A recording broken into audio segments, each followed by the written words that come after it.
He didn't come only for his kingdom and nation, but for the whole of Ghana. When things are difficult for any president in Ghana, and there's no hope in the world for him to use his influence to achieve what presidents and chiefs are limited by infant word for tribalism.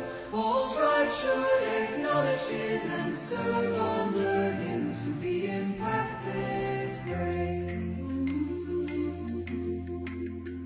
Dear Ghana, let me tell you something. The presence of this king has helped Ghana achieve some purpose. If we don't celebrate him to the world, one day we will regret his absence. And that's when we will know how influential he was.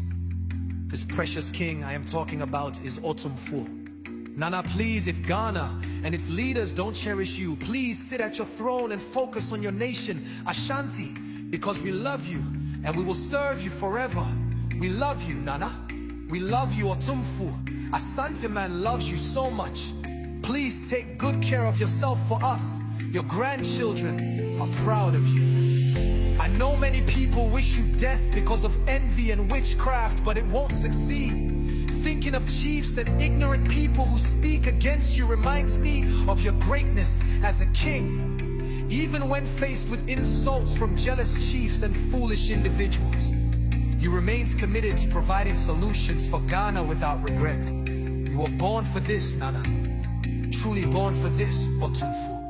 Yesu mobia ye besu mukwa. Yesu mobia ye